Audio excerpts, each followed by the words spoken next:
Hello. Hello, everyone.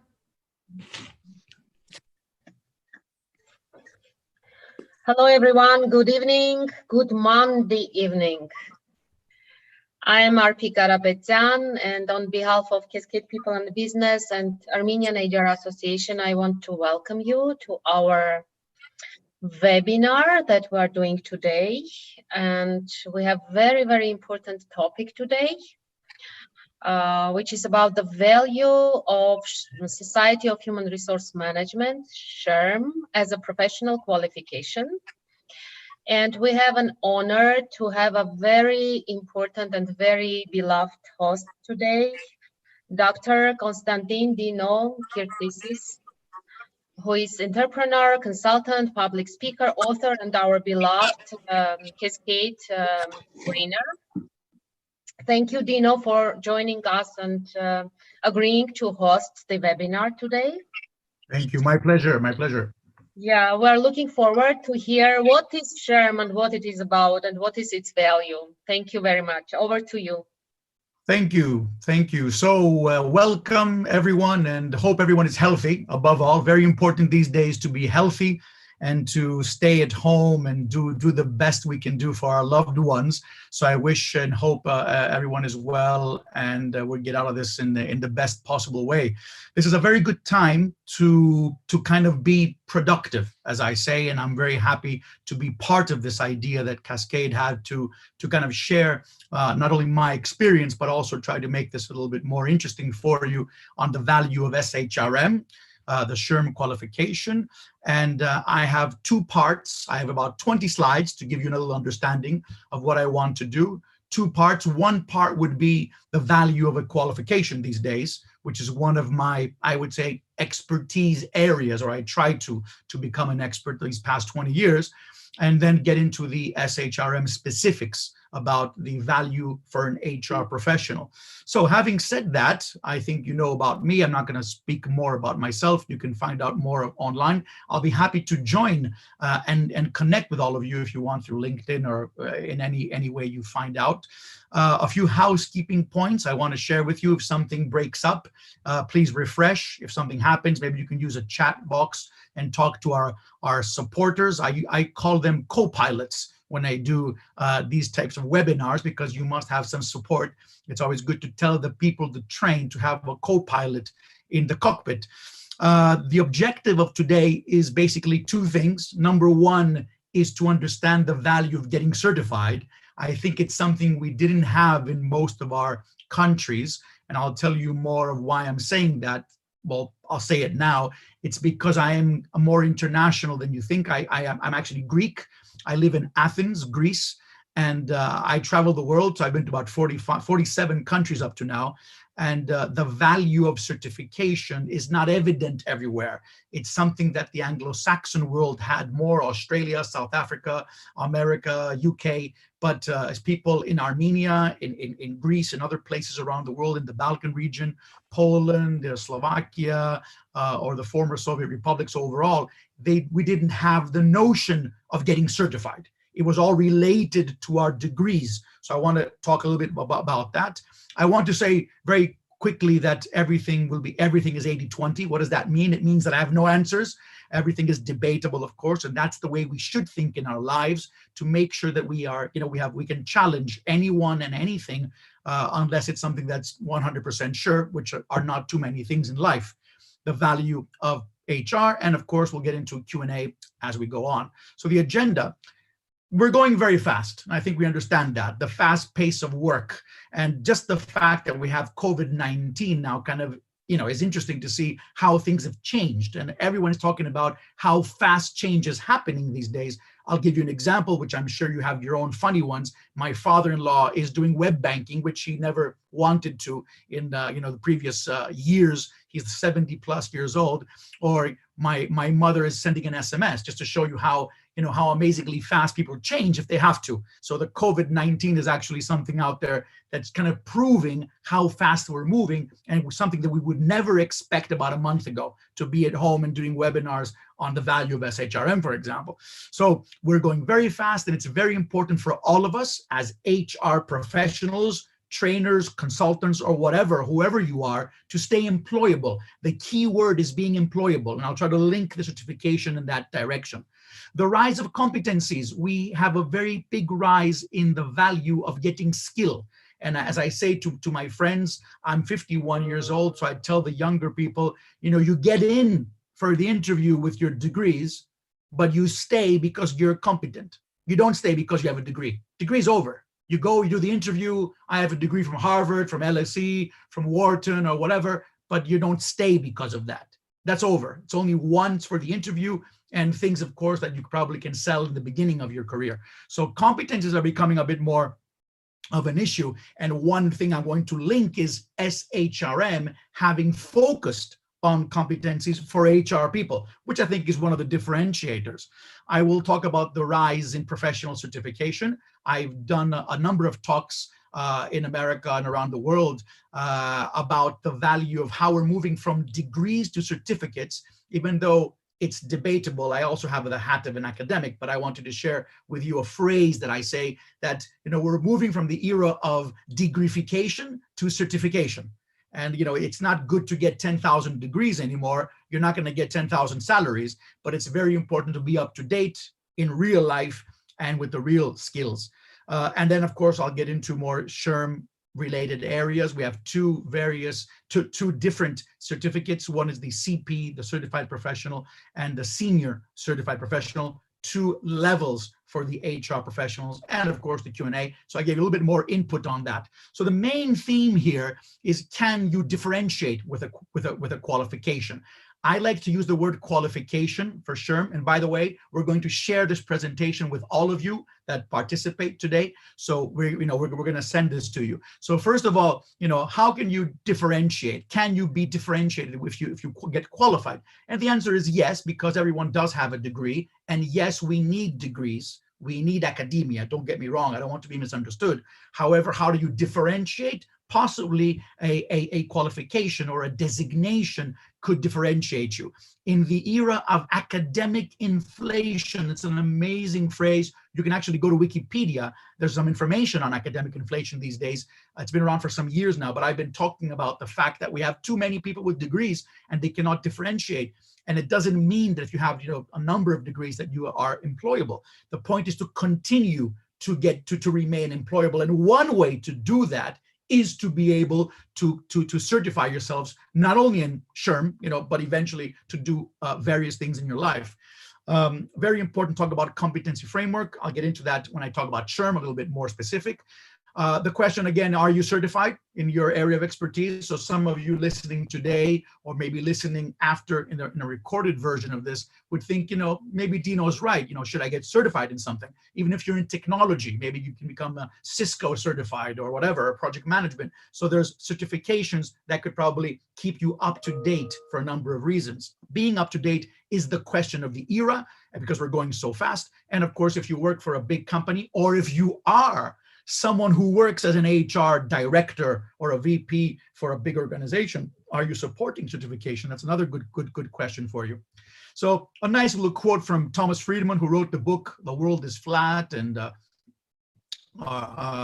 number of books, by the way. In 2018, he had a nice lecture at MIT. So I think it is featured on YouTube. When the pace of change gets this fast, the only way to actually just a moment, I'll just put this down, retain lifelong working capacity is to engage in lifelong learning. And I think we all understand that. It's kind of correct. We should only engage in lifelong learning if you want to continue to be employable.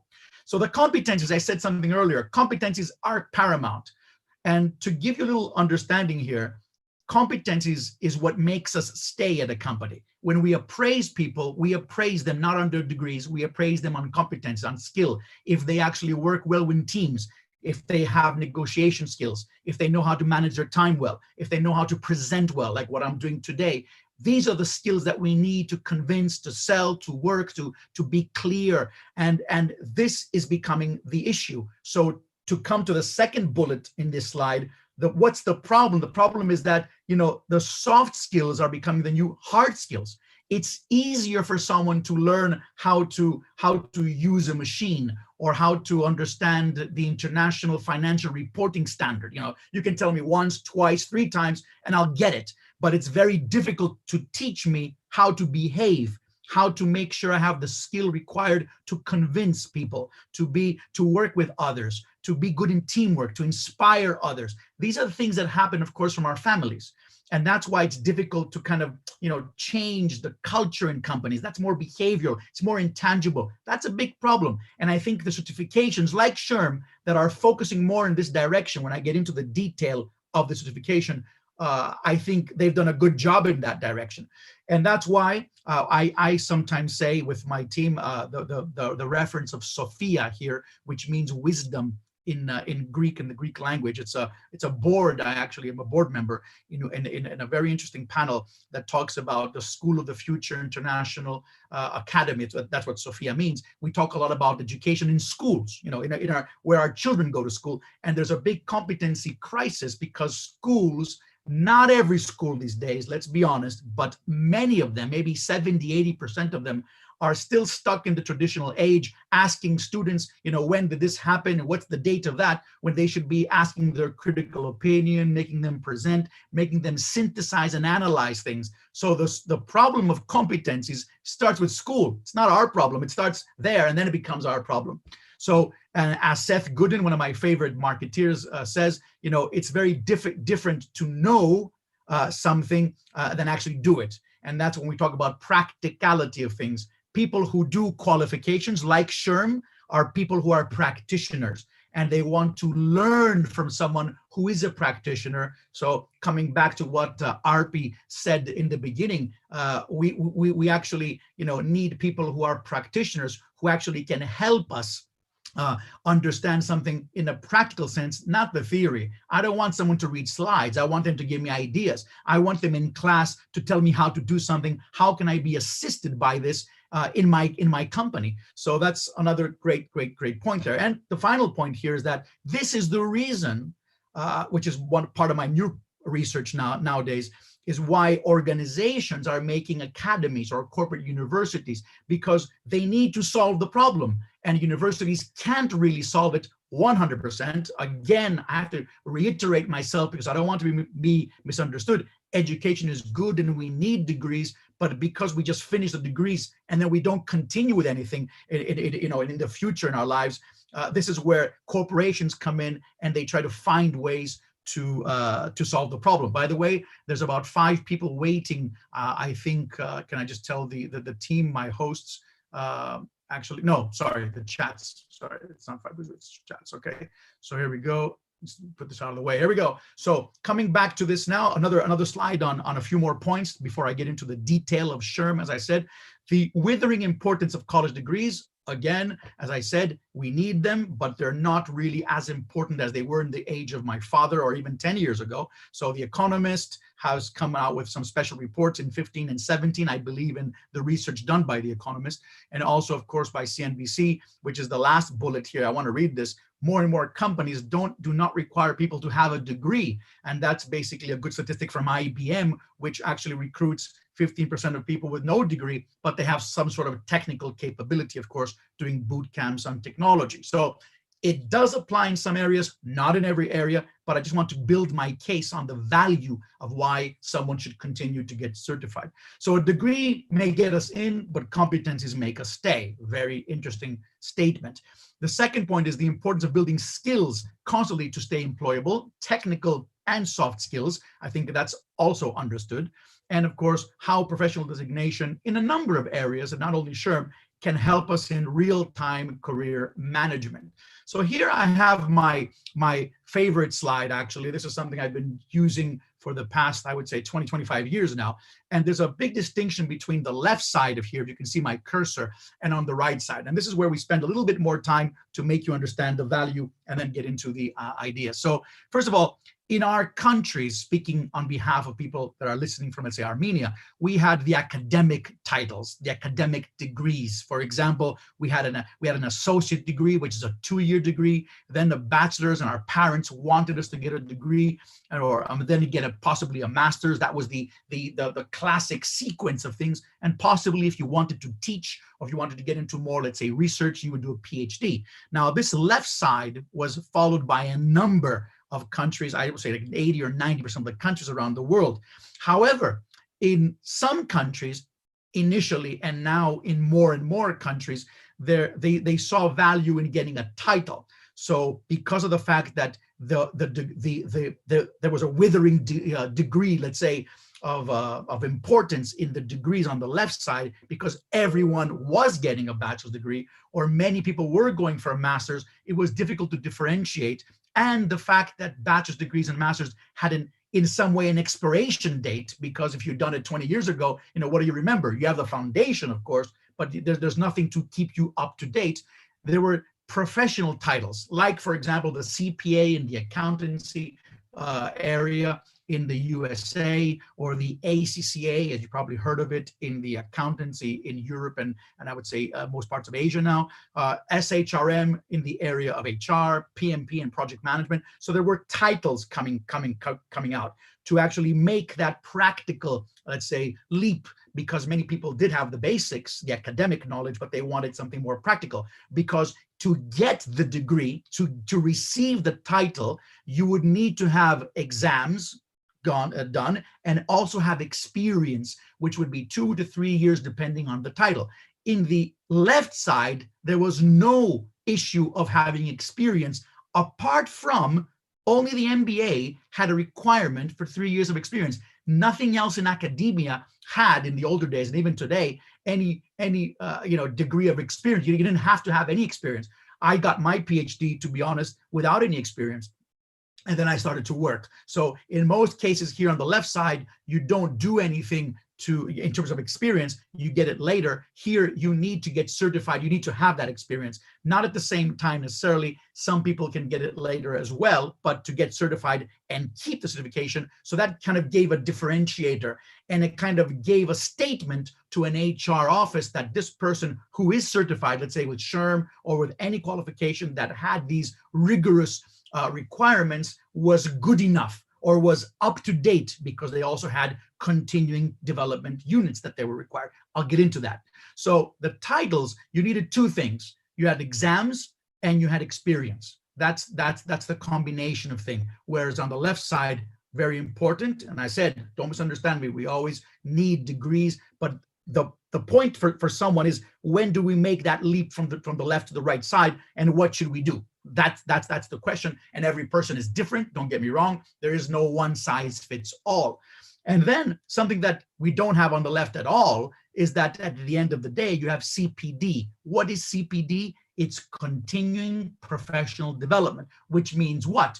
If you want to keep your SHRM, like I'm certified with SHRM, I need to prove to the association that I am up to date. So I have to collect 60 units, blah, blah, blah, every 3 years to show that I am up to date. And in reality, companies can check me out and verify if I'm in good standing.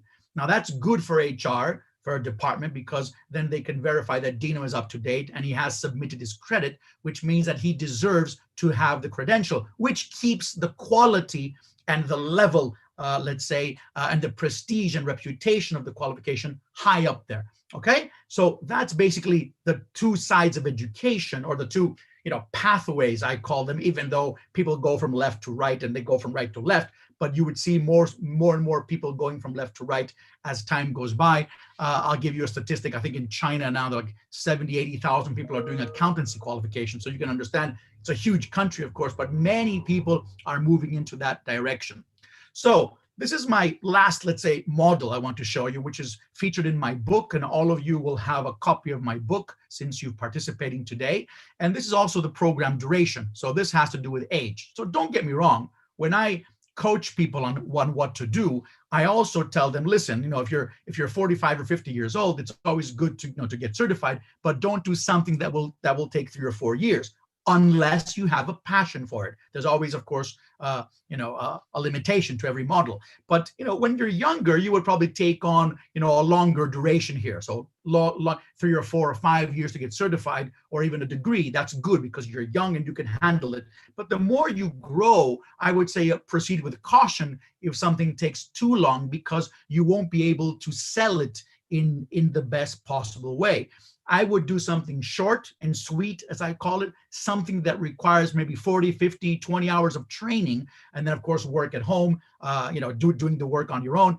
That would be ideal for people who are more, let's say, in their second phase of their career.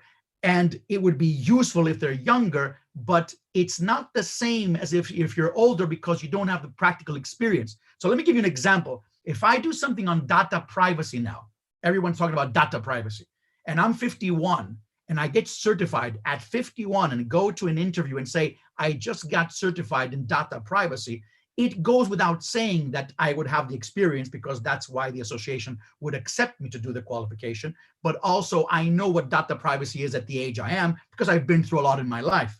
If I do when I'm 22, 23, it kind of doesn't make sense for an association to accept you, correct? So you'd have to convince that it's a good qualification, and you did it at age 22 with not a lot of practical experience. So it's useful, but not a differentiator. Everything should be kind of combined with a practicality of real life. So I'm here now, so I would do something that's shorter duration. And of course, I proceed with caution, or I tell people to make sure they really check the duration. It does play a role. It's not something of substance. Don't get me wrong. I'm not saying that I judge things on how big they are in terms of the duration, but it does play a role, especially when someone's married and someone, of course, has children and doesn't have the time to really put into this. So overall benefits, this is the last slide before I get into SHRM. They're really practical, and I think the time is good, so I wanted to break it down into 2 parts. Yes, excellent, fine. So not theoretical, they're very practical, like SHRM. Experience is required, usually 2 to 3 years. They do provide a global benchmark. So if someone says, I'm certified with SHRM or any very reputable organization, it does provide a benchmark if that or association is reputable. It's the international standard. It does give you a higher salary. This is based on reports. You can go and check everywhere you want on qualifications. By 80, 90% of the time, someone getting certified, because it's still a differentiator, and it will remain because of what I told you earlier, it does probably give you a possibility to differentiate and get a better salary. It updates the curriculum much faster than the university, and many universities around the world, apart from some good business schools, still are using older books, still talking about personnel management and things like that, when the people involved should probably be really up to date with things that are happening today in the real world. And that's what we talk about in classes. I did one of the sessions with Cascade in Yerevan. We had a great time, and we were discussing all of the new elements of HR, with the even the CVs are changing. The fact that you don't have to state your name, having, let's say, a blind CV, as it's called now. These are things that are happening now. Past 3 or 4 or 5 years. It's not like something that we talked about in the old days, about diversity, about how to train and develop, how to organize the whole learning process, how to blend certifications into the whole appraisal situation. So there's a lot of things that are happening these days, and we want to be up to par with these things. So the material is always updated as much as possible, and of course, the networking that's being done in classes really helps. It has its own competency model. SHRM has its own competency model. Usually every association does that. Not everyone though. They have the competency models. What are the skills that are required for someone in that industry to be the best? Okay, and I'll go over that in coming up. It really helps as a motivator, and the updating is very important. The CPD requirement, I think that kind of is what differentiates a little bit from the academic, let's say, credentials. Here it is. I like the slide, just shows that you need to renew, you need to update, and you need to upskill. I do lots of work with PwC, and I wanted to share with you what was announced last year about investment of $3 billion in upskilling the employees, just to show you how important it is in very big, serious companies on the importance of being up to date. And the fact that we're going so fast gets us, really anxious to make sure we know what's going on in our industry. So SHRM. Now, I finished the value of it, or I gave you some tips to stimulate you, maybe ask me questions later to verify a few things. There's 2 credentials if you want to get certified in SHRM, and I already gave you some of the value if you're certified in general. Let's talk about HR now. So there's a SHRM-CP and the SHRM-SCP, 2 different level qualifications, even though the material is the same. And that's because, of course, you go through all the HR functions.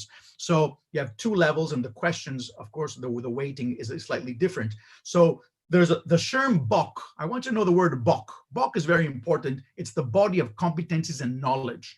In some other certifications, it's called BOC, B-O-K, not B-O-C-K. The reason I like SHRM, which is a differentiator, I think, is because it has the C as well, which is the competencies. So the body of competencies and knowledge is very important, and that SHRM came up with this about 5 years ago and said, okay, here we are. This is what a real up-to-date HR professional needs to have. So they developed a competencies framework, which I'll show you in a moment, and also the knowledge element. And all the questions and the reason to get certified is built around these areas. So basically, I want you to check the chapters now. Now, this is something very important is the blue areas here in this slide. You can see, if you count them, there's 15 areas. The people outside of the United States are actually examined in 14 areas because we do not have to do the US employment law and regulations, which is obviously nothing of worth to people like myself living in Europe and working around the world, but not in the USA. So basically there's 14 chapters, and this is one reason why it has a more international character. It doesn't focus on, country-specific things. So you have HR strategy, talent acquisition, employee engagement, and how to retain people, learning and development, my area of expertise, the training and development part, total rewards, a very big chapter, structure of the HR function, how to organize it, how to set up the function, the organizational effectiveness and development, how to assist towards developing the organization, workforce management, employee and labor relations, irrespective of not country specific, how to deal with unions if they're if they are part of the of your industry, how to create the committees, what's the value of that, technology management. Of course, we're living in the era of technology, how to use, let's say, applicant tracking software, the HRIS, information systems for HR. It's a chapter on that. And then, of course, some of my favorites, HR in the global context, to show you how international, the topics are. Diversity and inclusion, very important these days for a number of reasons, which we can get into later on if you want. The issue of risk management, and by the way, COVID-19 is considered a black swan. Black swans in risk management is actually something that you would never predict. Basically, it's a great book by Taleb Nasir if you want to have a look at it. So COVID-19 was a black swan. Corporate social responsibility, very important these days. Integrated reporting, trying to find the best way to balance the value and the financials and the financial sustainability of a company with the environmental and social one. So these are the areas of concern. There's 14 basically areas out of 15 total, but we don't have to do the American one, which is good for us outside of the USA. And this is probably the best slide, I think, of today. This has the 8 competencies that we feel at SHRM, professionals should have in our industry. So, and they're broken down, they're actually grouped into 3 areas. You can see the gray areas like leadership. So leadership and ethics, very important topics. I like the fact that we call it leadership and navigation, thinking about, let's say, ships and everything, how do you actually navigate compass-wise. So leadership and ethics, the 2 first element. We have to be leaders. We have to understand leadership, we have to understand how to train in terms of leadership, and we have to be ethical and how to make ethical decisions. A very interesting point in the SHRM material is the corporate governance element as well. How do you govern an organization? On the left side, business acumen, undoubtedly probably the most important skill, I think, for a number of qualifications these days, how to understand the way you make money in the business. And this is why when I deliver the training, I always start with strategy. And I take the strategy element, which is the first element, and we talk about the strategic context of the company. And if you understand the context and the strategy and how companies formulate that strategy, then you get into the role, or sorry, the alignment with the HR department. So you got to start from the the acumen. How does a company make money? As I say, some people can go to different people in their organization and ask them, how do we make money? People may not know. So it's tremendously important these days. Consultation, because HR people consult the management. They consult the board. They should be able to consult. So this is very important. Critical evaluation concerning, making sense of the data. What does this mean? How do we do this? How do we do that? You have to make sense of the information, the analytics that you get. And as I say, you should not be paralyzed by too much analysis, but you need to make sure you understand the data. And then you go into the more interpersonal skills, which are relationship management, building relationships with other departments within the company, and not only with suppliers, with people from and companies outside the organization as well, but building those. How do you do that? What is the skill involved?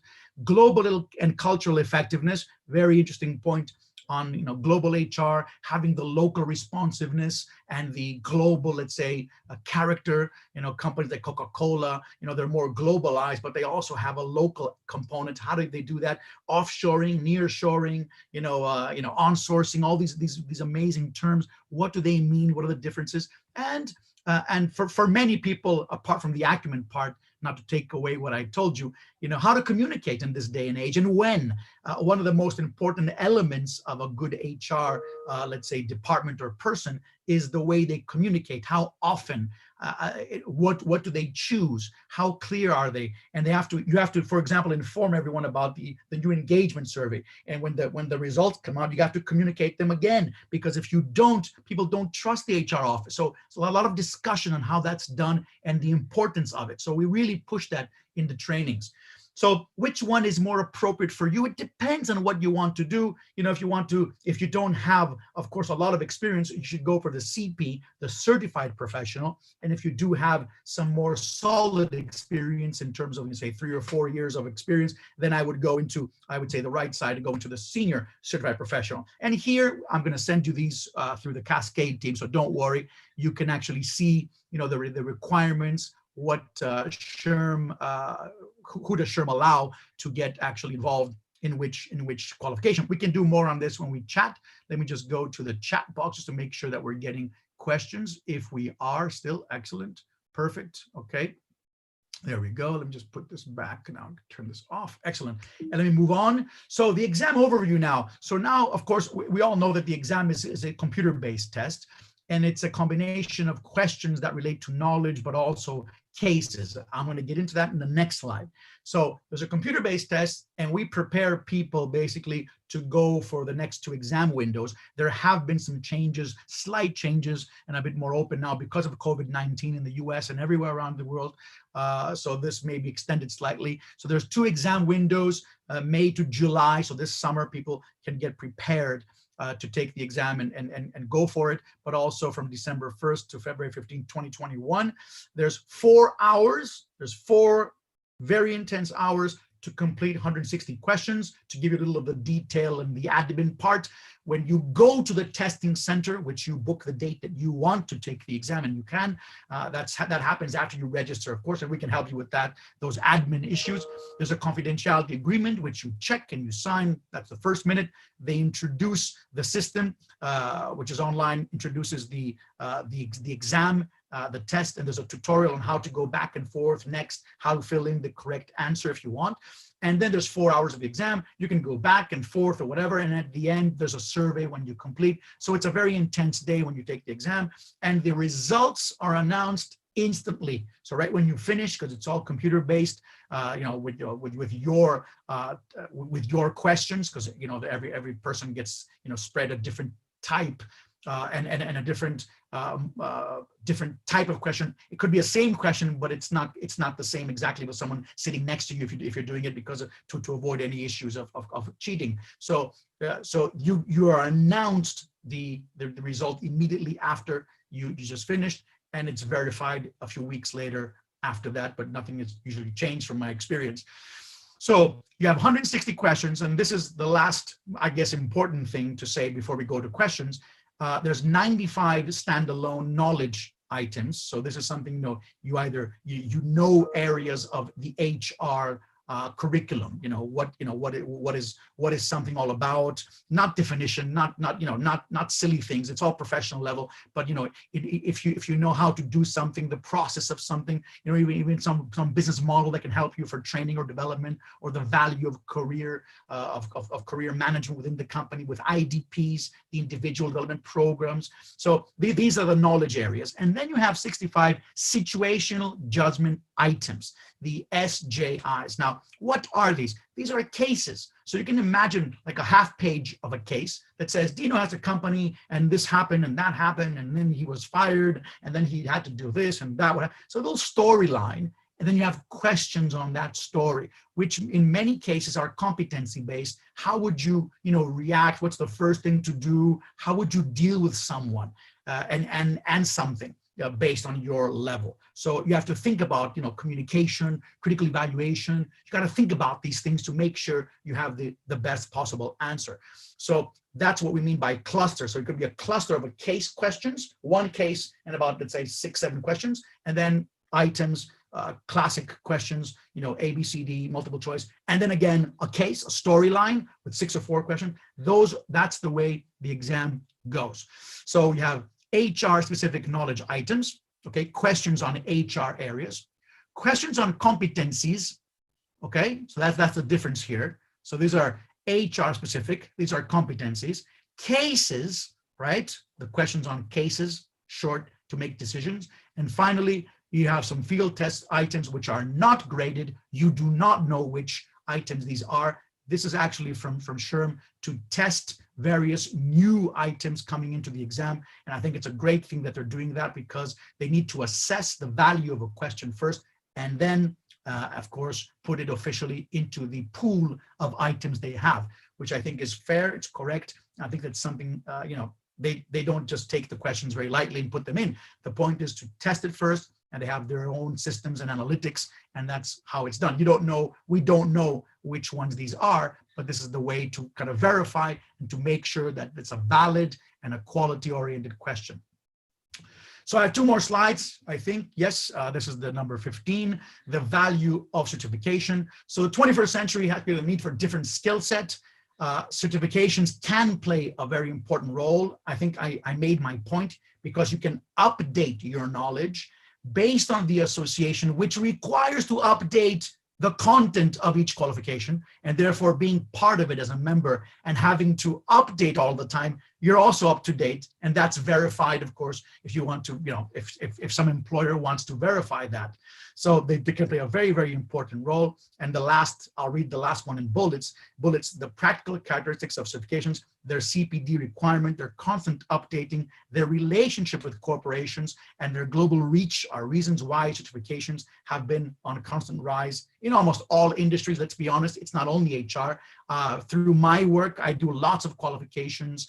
I talk about qualifications the past 22 years now. So I tend to know about the value not only of one qualification and not only one type of HR or any HR related one, but all of them.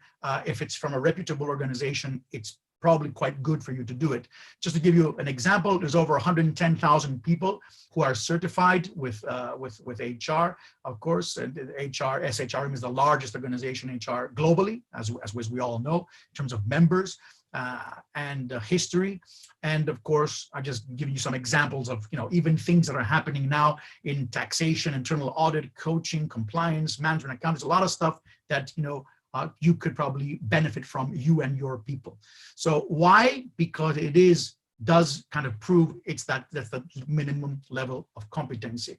And as I say, it's not only being employable, but staying employable. So how do you stay employable? If someone, is actually good in taking seminars and following things on YouTube, or do something to Udemy and Coursera or LinkedIn, it's always good, but it's not the real thing, as I call it. You got to get certified in the area of your expertise. It takes time. It may take an investment, but that's the real thing, as I call it, because everything else is useful. I'm an educator. I do the same thing. I do a lot of stuff. But when you talk about your certification, the highest level, that's something that I think really plays a differentiated role. So here's my email if you want to connect with me, or through Cascade, of course, which is the company that offers the qualification, SHRM qualification in Armenia. Let me go to questions. I didn't want to take too much of your time. Let me just check the time now. So it took me, 40 to 45 minutes. I was planning to do it on 40 minutes to leave this next 15, 20 minutes for questions. So can you please start asking me, or maybe if someone from the hosts wanted to say something. Someone is saying, thank you very much. Thank you very much for your kind words. I try to be fast. I apologize. I speak very fast. However, kindly asking you to share how long the course lasts. Yes, very good point. So the course, we have two different formats. The online version now is actually broken down into bite-sized chunks. So we cover about 15 to 17 hours of actual training with me speaking. So I just spoke for 40 hours. You can imagine me speaking for 15 to 17 hours. It's a lot of time, but we don't do it at one go. We have, let's say, 2 hours. Then we break for lunch break. Then we do 2 hours the same day. Then after some time, 1 or 2 weeks, we have 2 hours of Dino again. Then we break, and then 2 hours. So the total from the online system that we offer now is about 15 to 17 hours in total. Everything that we will do, Q&A, mocks, whatever. And if you did it face-to-face to show you the difference, because there is no real difference, but people make the false estimation to count the lunch breaks. So if I'm there for a day, we break for lunch for 1 hour and do the breaks, and it sounds like 6, 7 hours, but it basically is like 4 or 5 hours. So we try to optimize that time and count it online. So what is the cost and all the details will be done by RP. It's not, I actually don't have the details on that, but you feel free to send an email to Vanin, to RP, the team there. They would be happy to assist you. Someone actually sending me in Greek, thank you, Efcharistopoli, which means, which is in Greek. I appreciate it. So anything else you want to ask me about the value of HR? Maybe we can be more specific if you want, because I don't know what each one of you wants to ask. I'm waiting for the question. If there's no questions, I can go on and tell you more about the value. I have made more notes for you. So, okay, I can go on just for a few minutes and then people can get back to me. So first of all, the important thing to say is that SHRM is a bit, I would say, more international than any HR qualification. There's a lot, there's a lot of, trainings out there, but it's one that is now having people from around the world make questions for the exam. So they invite people who are certified to make questions for the exam, and they're not only from the USA. I find that amazing, and I have students of mine who I worked with that actually do that. So I know they've been traveling to the US to support the team in the US, from Greece, from Cyprus, from around the world, to support them in making questions. So if you're certified, you can do that. It shows you the international character. One reason why I don't send any questions, and I cannot, it's because I would have a conflict of interest and they don't allow me. I'm a trainer for HR. It just shows you, the correct way to avoid any conflict of interest. Concerning the payment, by the way, you can call the Vanin directly. That's one thing I wanted to share with you. Another question is coming in, and I'll continue. Is the SHRM-SCP more difficult as a course comparing with SHRM-CP? No, actually, so it's a great question, and I wanted to clarify something. The material is the same, number one, okay? So you can read the same books. Now, for some people who are a bit more experienced, SCP actually is more appropriate because the questions are a bit more, let's say, more practical, because they are addressed to people who have more experience. And maybe that person who has a lot of experience, like myself, I think I have a lot of experience, but maybe I make a mistake in a knowledge question. because maybe you tend to forget some definitions and something that kind of it sounds important, but it may not be at that level. So sometimes it's actually easier to do the higher level, but I have no answer for that. I do not know. I'm just giving you vibes from people who've taken the exam and said, yeah, actually SCP was easier than I thought. If someone says that, it's because they have a lot of experience. If it's something is a bit easier, it sounds easier, but maybe, they actually struggle in the easy parts and they can do better in the difficult part. So it's a huge discussion. I would prefer to talk with each one of you, specifically, and we can do that. If you go and sign up, I'd be happy to take the time with no extra cost before we do the training to tell you what you would do. You are allowed to switch. So you can say, I'm going to go for CP first and then change your mind and even go back. So you are allowed to do that after we discuss on what's more appropriate for you. So I would pick one or the other. Everyone is a bit different in this. And another thing that people ask me, how do I pass the exam? Well, we actually have a very good pass rate, and I don't want to brag about it, but we were doing quite well around the world. And that's because, I teach international students and I try to inspire them to study a lot and also speak their language in one sense, meaning that I understand where they may struggle with the Americanisms or maybe terminology, which is in a different language. So everyone has their own way of studying. Some people like reading the books. Some people just like going through the slides. Some people like doing a lot of questions. So I don't know, but if I learn more about you, I can probably guide you to maybe give you a little tip on that, but not now. Another question from Angela. You're not obliged to learn US labor law. Are you tested on other countries? No, you're not tested on other countries. You don't have to. It's not country specific, which is excellent. And that was one of the big problems in the old days that all the HR qualifications had from the US. They had the component which was more US focused, which we don't have to do because we don't need it. But we also do it, employee relations, which are more generic. So that's the answer.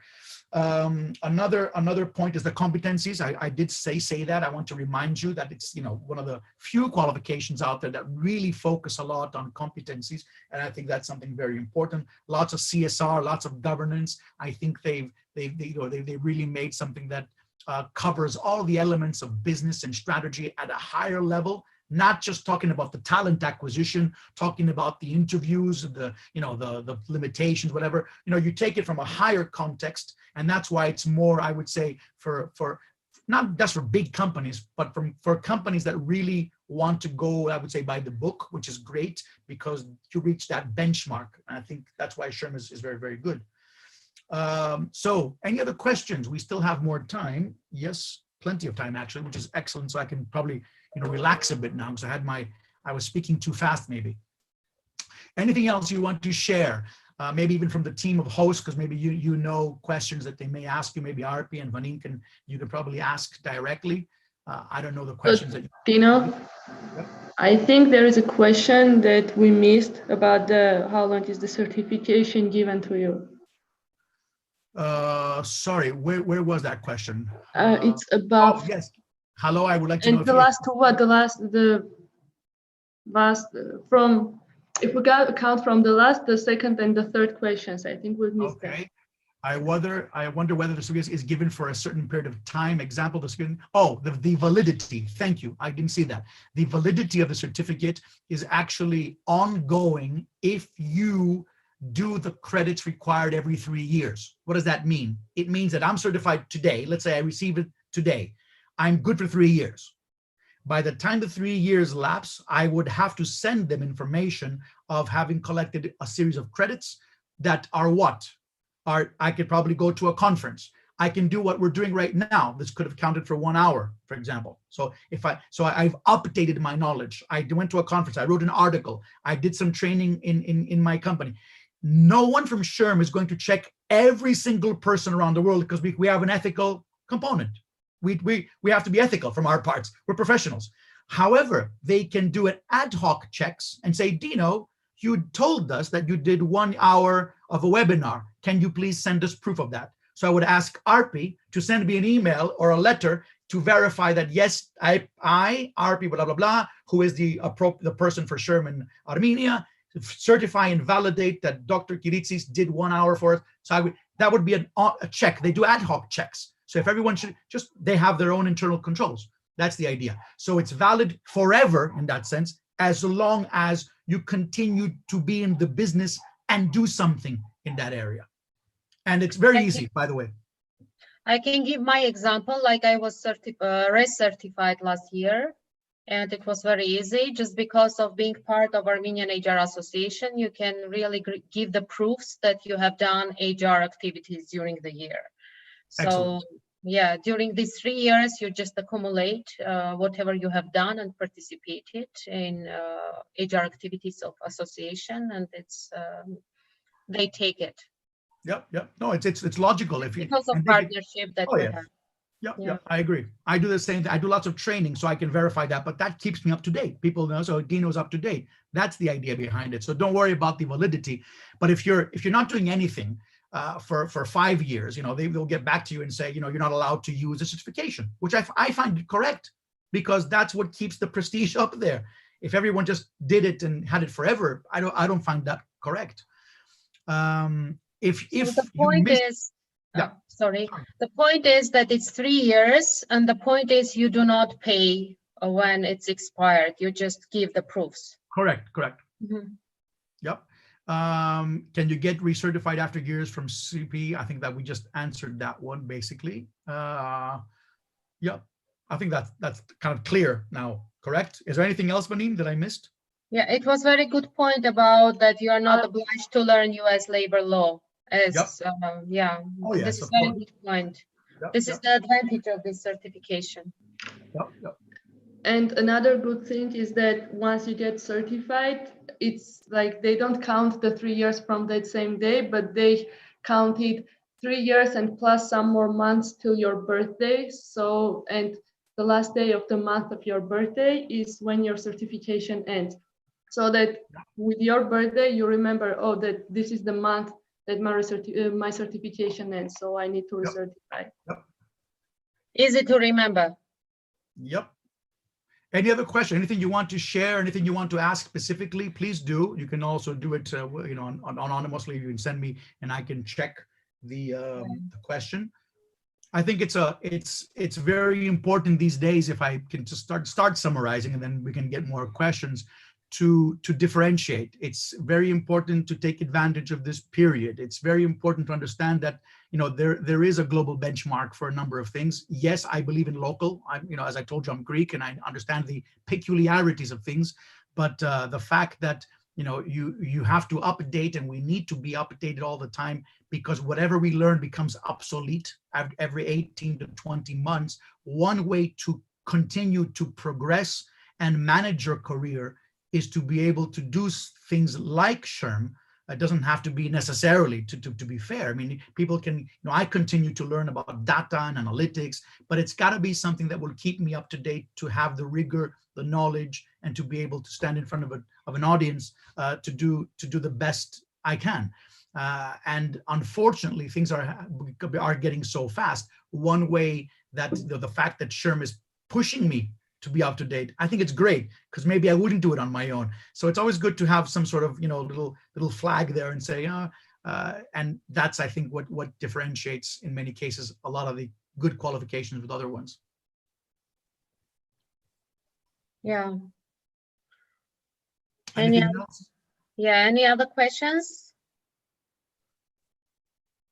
No more questions. Let me address some points, because people are asking. It's better to announce. First of all, thank you very much, Dino. It was very I really enjoyed it, as every single time I'm enjoying with you when you are in Armenia. The same is on the on virtual thing. Just to share the costs, it's with you, ladies and gentlemen. It's $1,900 per person, and if you want to buy, which includes the online trainings, the exam, and also the materials that are submitted online. So it's in online learning platform, which is very, very comprehensive. I really enjoy visiting it every time, just because I'm partner. I have to note this 18 months limitation. And of course, there is the discount for the Armenian Association members, which is depending on the level of membership. It's 8% or 12%. So for example, for 2-star members, it's 1964,000 with books provided, because we are like really making some expenses when we are ordering the books from America. So this is just the DHL costs.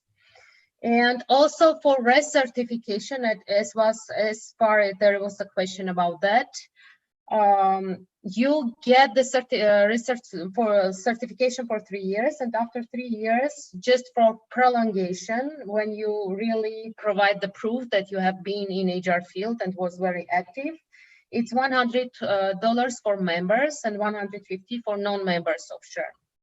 So just to give you some understanding what is the cost of the whole process, it's very good that we as a SHRM providers have this opportunity to provide this learning online, because Dino agreed to do it online. And even if we compare what it was last year and what we are going to do this year, the content and the way it is given is the same, just you will go to the virtual reality, not on the offline training as we are used to.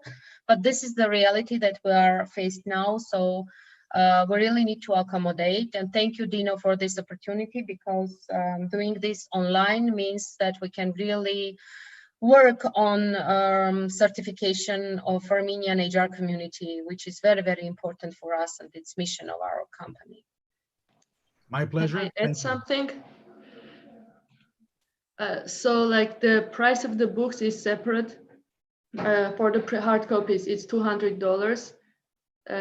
So like when Arpi said 1,964, it already included the $200, which was discounted for 2-star members. And also Anahit wrote in the chat to repeat the price is $1,900, including the $400 for the exam fee. Yeah, the exam fee is included, but you pay it separately from your account. We do not charge for it. You do it directly to SHRM exam. Okay. Any other questions? Yeah, Nina, thank you very much. Was happy to see your face again. I miss you.